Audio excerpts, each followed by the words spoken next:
بسم اللہ الرحمن الرحیم۔ الصلاۃ والسلام علیک یا سیدی یا رسول اللہ وعلی آلک و اصحابک یا سیدی یا حبیب اللہ۔ معزز سامعین کرام، السلام علیکم ورحمۃ اللہ وبرکاتہ۔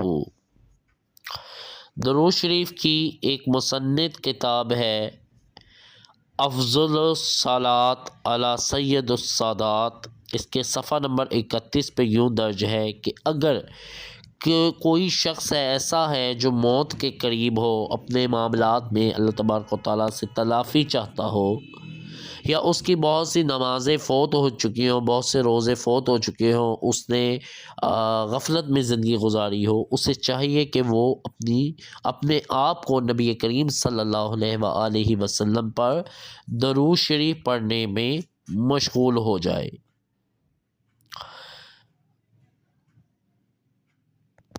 جیسا کہ حدیث پاک میں آتا ہے، جس کا مفہوم ہے کہ جو ایک مرتبہ درود شریف پڑھتا ہے صلی اللہ علیہ وآلہ وسلم، یہ ایک مرتبہ درود شریف ہو گیا۔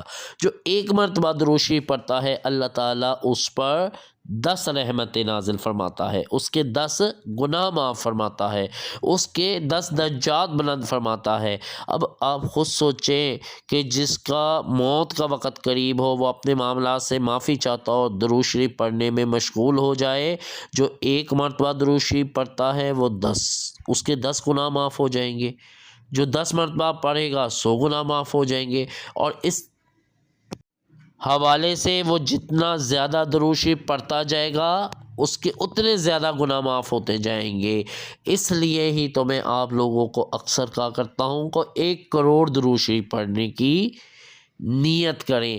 جب آپ 1 کروڑ درود شریف پڑھیں گے تو امید کرتا ہوں کہ حدیث شریف کے الفاظ کے مطابق 10 کروڑ گناہوں کی معافی ہے۔ 1 کروڑ جس نے پڑھا، اس کے 10 کروڑ گناہ معاف ہوں گے۔ تو اللہ تبارک و تعالیٰ سے امید ہے کہ وہ اپنے حقوق اللہ بھی معاف کر دے گا اور حقوق العباد بھی معاف کر دے گا۔ تو اس لیے درود شریف پڑھیں، اور درود شریف اللہ کے نبی کی محبت میں پڑھیں۔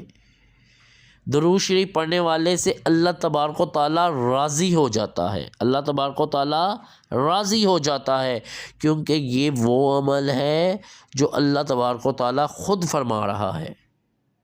ان اللہ و ملائکاتہ، بے شک اللہ اور اس کے فرشتے درود بھیجتے ہیں نبی کریم صلی اللہ علیہ وآلہ وسلم پر۔ پہلے اللہ اور پھر اس کے فرشتے درود بھیجتے ہیں نبی کریم صلی اللہ علیہ وآلہ وسلم پر۔ تو جب درود خوان درود شریف پڑھتا ہے تو وہ اللہ کی سنت کریمیہ پہ عمل کرتا ہے، وہ اس کے محبوب پر درود شریف پڑھتا ہے، تو پھر امید ہے کہ اللہ اس درود شریف پڑھنے والے سے راضی ہو جائے گا، کیونکہ درود شریف پڑھنے والا اس کے حبیب پر درود پڑھ رہا ہے۔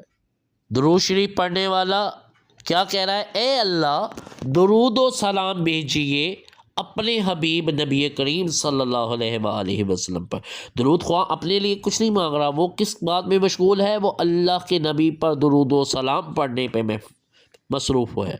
اس کے دن و روز، شب و روز گزرتے ہیں، وہ درود شریف پڑھنے میں مشغول ہے، وہ اس سنت پہ عمل کرنے پہ مصروف ہے جو اللہ تعالیٰ خود فرما رہا ہے کہ اللہ درود بھیج رہا ہے نبی کریم صلی اللہ علیہ وآلہ وسلم پر۔ تو پھر امید کرتے ہیں کہ اللہ تبارک و تعالیٰ درود پاک پڑھنے والے سے راضی ہو جاتے ہیں۔ درود شریف پڑھتے جائیں، درود شریف پڑھاتے جائیں، درود شریف لکھتے اور لکھواتے جائیں، 1 کروڑ درود شریف کی نیت کرتے اور کرواتے جائیں۔ دعاؤں میں مجھے اور کل امت محمدیہ کو یاد رکھیں۔ السلام علیکم ورحمۃ اللہ وبرکاتہ۔